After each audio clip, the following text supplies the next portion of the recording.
Shalom, selamat pagi adik-adik. Apa kabarnya adik-adik hari ini? Semoga kita semuanya di dalam keadaan yang baik dan sehat ya. Dan untuk kali ini kakak ingin bertanya kepada adik-adik. Apakah adik-adik bersemangat untuk mendengarkan firman Tuhan?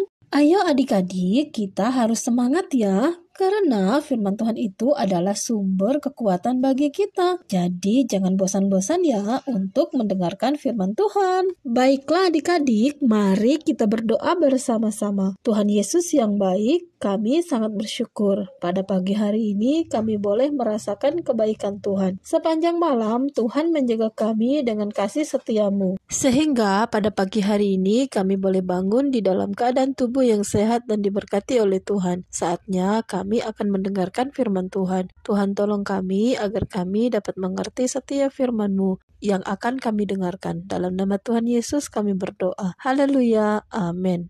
Ayo adik-adik, kita membuka Alkitab kita ya. Di dalam kitab 2 Raja-Raja, pasal yang ke-6, ayat yang ke-24 sampai ayat yang ke-33, dan pasal yang ke-7, ayat 1 sampai ayat yang ke-20. Tindakan Elisa pada waktu Samaria dikepung. Pada suatu hari, Ben-Hadad, raja orang Aram, mengerahkan semua pasukannya dan berbaris untuk mengepung kota Samaria, tempat yang menjadi wilayah orang Israel. Pengepungan itu berlangsung sangat lama, yang mengakibatkan persediaan makanan di Samaria menjadi langka. Orang-orang menjadi kelaparan. Bahan makanan yang masih tersisa dijual dengan harga yang sangat mahal. Seluruh warga kota Samaria berputus asa karena bencana kelaparan yang disebabkan oleh pengepungan oleh Raja Aram. Raja Israel juga menjadi sedih ketika tahu rakyatnya menderita dan berusaha keras mencari makanan dan mencari-cari kesalahan sesamanya. Ia merobek jubahnya dan berkabung. Ia berkata, "Kiranya Allah menghukum aku dengan keras jika Nabi Elisa itu tetap berada di Israel dengan hidup." Ia memerintahkan untuk menangkap Elisa, karena baginya segala malapetaka ini diakibatkan oleh Elisa. Elisa berada di rumahnya bersama para tua-tua orang Israel. Tuhan memberitahu Elisa apa yang sedang direncanakan oleh raja. Dan Elisa berkata kepada para tua-tua yang bersama-sama dengan dia, "Seorang suruhan raja telah datang untuk memenggal kepalaku. Tutuplah pintu ketika ia datang dan tahanlah dia." Sekarang raja telah tiba di rumah Elisa dan dibantu oleh seorang perwiranya, tetapi mereka tidak bisa masuk ke dalam rumah Elisa. "Bencana ini dari Tuhan," teriak raja. "Mengapa aku harus menunggu Tuhan lebih lama lagi?" Lanjutnya, di dalam rumah dengan pintu terkunci, Elisa menjawab bahwa besok pada waktu yang sama, makanan akan berlimpah-limpah. Semua bahan makanan akan dijual dengan harga yang sangat murah. Perwira yang bersama dengan raja mengejek ucapan Elisa tadi. "Sekalipun Tuhan membuka tingkap-tingkap di langit, hal itu tidak mungkin terjadi, Elisa." Perwira ini tidak percaya adik-adik. Elisa menjawab perwira itu, "Karena engkau tidak percaya, maka besok kamu akan melihatnya dengan matamu sendiri, tetapi kamu tidak akan mendapat apa-apa. Kamu tidak akan menikmatinya," kata Elisa. Di pintu gerbang kota ada 4 orang yang mengidap penyakit kusta. Mereka sangat menderita, juga mereka sangat kelaparan. Mereka berkata satu sama lain, "Jika kita tetap berada di sini, kita akan mati. Jika kita masuk ke dalam kota, di sana juga tidak ada apa-apa. Bahan makanan pun tidak ada. Ayo kita pergi saja ke perkemahan musuh dan menyerahkan diri kita di sana. Jika mereka mengampuni kita, maka kita akan tetap hidup. Jika tidak, maka kita akan mati." Menjelang senja, mereka bangun dan pergi ke perkemahan orang Aram. Ketika mereka sampai ke tepi perkemahan itu tampak sunyi, tidak ada seorang pun di sana. Perkemahan itu telah ditinggalkan begitu saja. Dan ternyata penyebab pasukan Aram meninggalkan perkemahannya adalah karena Tuhan telah membuat pasukan Aram mendengar suara pasukan yang besar mendekat. Karena takut, Raja Israel telah bersekutu dengan pasukan-pasukan yang lebih besar untuk menyerbu mereka,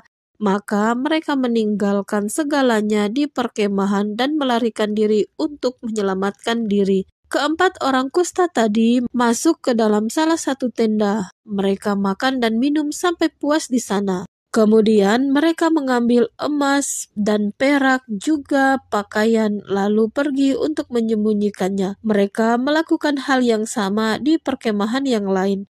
Lalu mereka menyadari sesuatu dan berkata satu sama lain, "Apakah yang telah kita perbuat ini? Ini tidaklah benar," kata mereka. "Bukankah ini adalah hari yang baik dan kita hanya memikirkan diri kita sendiri? Jika kita menunggu sampai pagi, apa yang akan terjadi pada kita? Ya, kita akan ditimpa masalah. Mari kita segera laporkan hal ini ke kerajaan." Maka mereka berteriak kepada para penjaga pintu gerbang kota, yang kemudian menyampaikan berita tersebut kepada raja. Sang raja bangkit berdiri, tapi sangat curiga dengan apa yang terjadi mengenai berita itu. "Pasti mereka ingin mengoceh kita.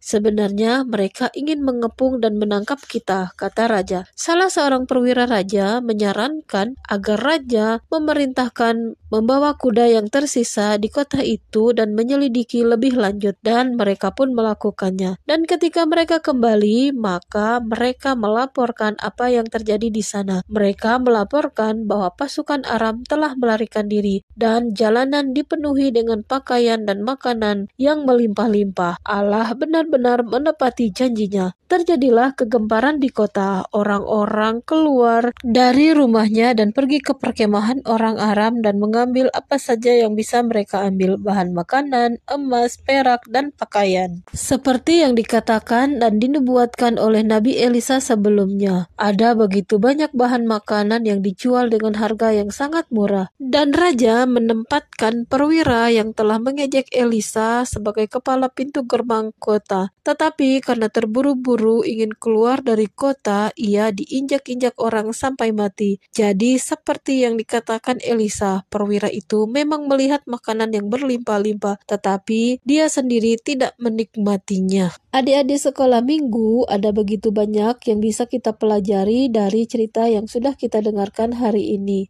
Bangsa Israel mengalami masalah yang sangat berat. Mereka dikepung, hidup mereka menderita kelaparan dalam waktu yang cukup lama. Mari kita lihat bagaimana reaksi dari para tokoh yang ada di dalam cerita ini. Yang pertama, dari Raja Israel. Ia mulai meragukan pertolongan Tuhan. Ia juga mulai menyalahkan orang lain atas bencana yang terjadi. Raja itu mulai marah kepada Elisa. Yang kedua, dari perwira raja yang dipercayakan. Ia tidak percaya kepada firman Tuhan yang diucapkan oleh Nabi Elisa karena ia memang melihat betapa beratnya kelaparan itu. Elisa seorang nabi atau hamba Tuhan. Ia adalah orang yang tenang dan percaya kepada Tuhan. Dalam hal ini, Elisa percaya kepada Tuhan bahwa Tuhan sanggup menolong dan membela umatnya. Dan benar, melalui 4 orang kusta, penduduk Samaria mendengar kabar baik. Kelimpahan dari Tuhan telah terjadi. Jadi adik-adik, kita harus tetap percaya kepada Tuhan ya, walaupun dalam situasi yang buruk. Jangan suka menyalahkan orang lain atau tidak percaya kepada Tuhan. Percayalah bahwa Tuhan tidak akan kekurangan cara untuk menolong dan membela kita. Mari kita berdoa untuk firman Tuhan.